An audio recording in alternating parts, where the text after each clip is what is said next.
Hemel Hempstead is one of the 8 new towns being built around London. Its aim is to house 40,000 people from the metropolis in such a way as to provide them with work and amenities.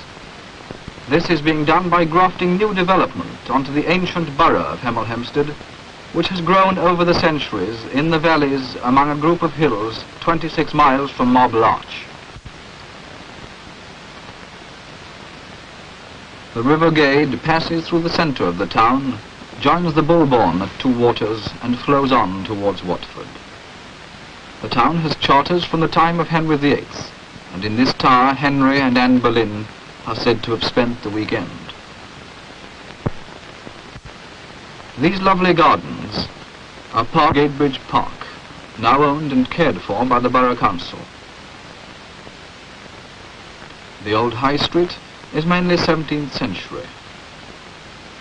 And these lovely houses are reminders of the prosperity enjoyed by some in earlier times.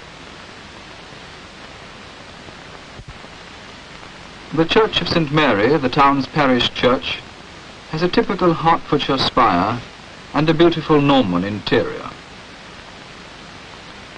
The town is blessed by a wooded landscape, and among the trees are a number of private schools, some very well known. Hemel Hempstead County Grammar School was founded at the start of this century. The first new town neighbourhood, Adeyfield, was settled in 1950 and the following years. The corporation has built 8,500 dwellings, including a wide variety of flats and 2, 3 and 4 bedroom houses, 50% of which have garages. Each neighbourhood has a shopping and social centre, and this is Queen Square, named after the visit of Queen Elizabeth in 1952.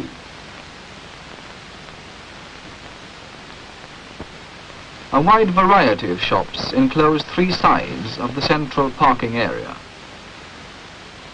The 4th side is formed by Adeyfield Hall, a social centre housing a community hall, meeting rooms, branch library and clinic. It is used by over 40 social organisations. The first new town pub closes a corner of the square. Many churches have been built since the new town started. This is St. Barnabas, the new Anglican church. And this, the Roman Catholic church, serving the eastern part of the town. Playing fields are being provided in each neighbourhood. The Wreath Fields here, named after the corporation's first chairman, are now run by the Borough Council. There are playgrounds for smaller children in all the neighbourhoods.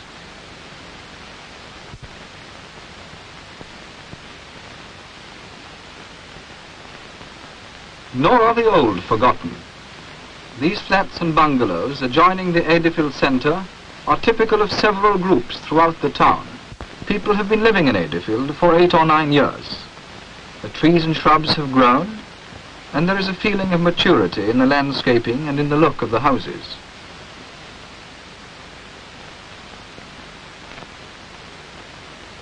Bennett's End, the second neighbourhood, also has its centre, Bennett's Gate, and the community building provided through the joint enterprise of the Borough Council, the Development Corporation and the people of Bennett's End.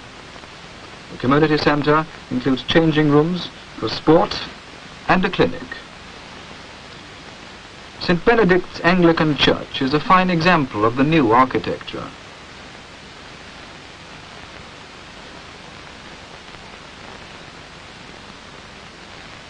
The terrace of 3-storey, 4-bedroom houses is perhaps a throwback to Georgian times. The houses provide a lot of floor space in a narrow frontage. These pitches belong to the town's thriving rugby club and on the edge of Chaldon, the third neighbourhood, which houses about 4,000 people.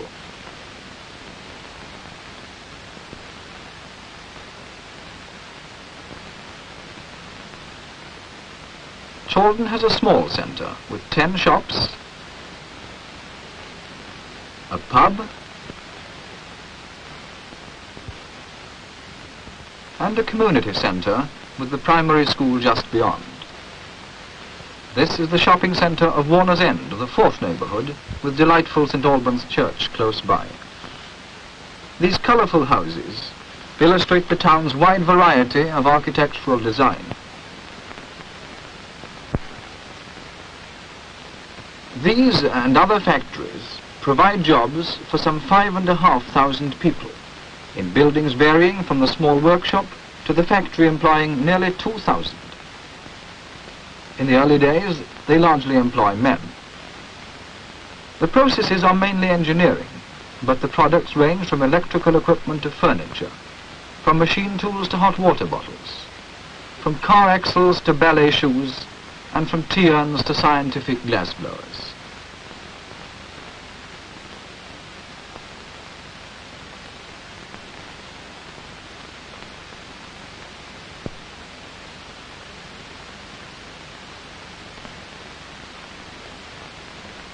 Codex processed this film.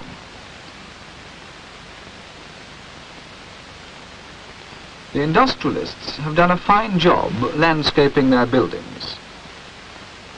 No one living in the town is more than 3 miles from the industrial area.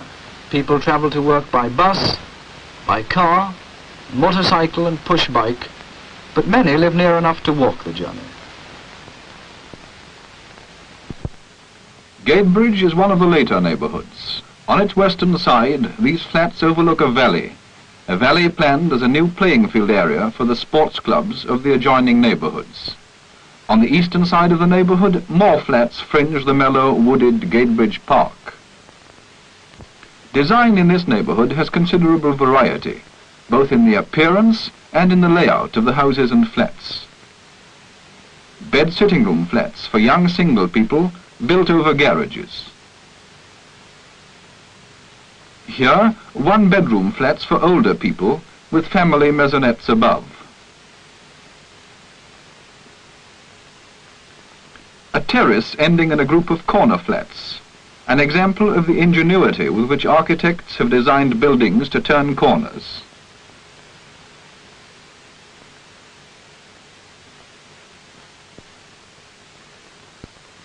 Another innovation, pedestrians only is the rule in the lane along the front of this terrace.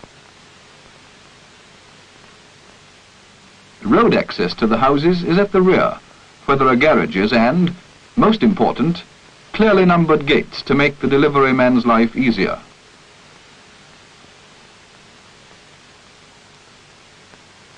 Tenants' gardens enhance the individuality of the houses, and there is keen competition for the best display. These gardens border many a quiet close, like this one on the edge of the town, where toddlers can play safely.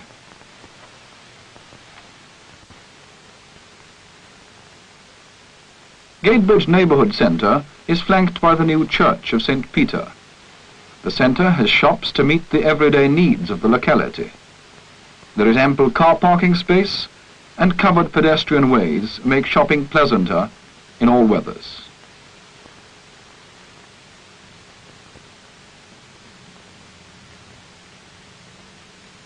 And, of course, the neighbourhood pub adjoining. The town centre is now well on the way to completion.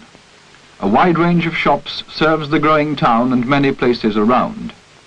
Through traffic is a nuisance, but a new bypass road is easing the problem. One section of the shopping scene is tucked away from traffic. The 400-year-old market on its new site between the main street, Marlowe's, and the bus station. Shoppers arriving by bus can go straight into the market, or into the new public house attached, the Great Harry, named after a ship of Henry VIII's time. Right next door are the offices of the Employment Exchange and Income Tax Department. Just beyond is the police station and, a little way up the road, the public library. West Hertfordshire Hospital, one of the town's 2 hospitals, is just across Marlowe's from the market. Extensions have been built to meet the demands of the growing population. To meet another fast-growing demand, this 3-storey car park has been built. Other car parks line the edges of the town centre. Because of the steep slope, those on the eastern side lead straight into the upper-level shopping on this side of Marlowe's.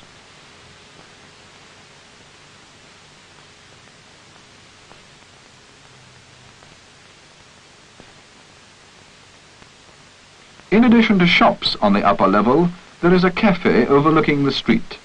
This forms a bridge over a shaded pool and fountains.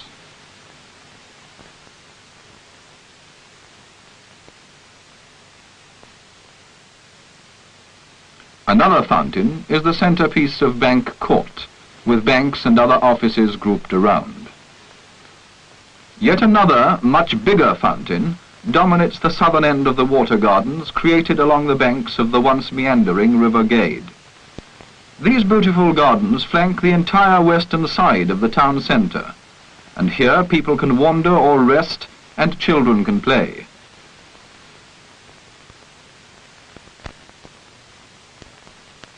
The gardens are, on fine days, a lunch-hour retreat for the staffs of the new office blocks overlooking this river scene.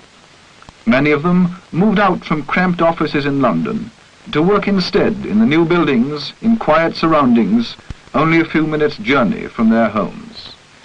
For indoor leisure, a new cinema, one of the few new ones in the country, with its coffee bar, the modern gossip shop next door. Youth has its clubs. There are several in the town, and a large teenage population to fill them. Young people here can entertain themselves with talk, soft lights, and, well, music.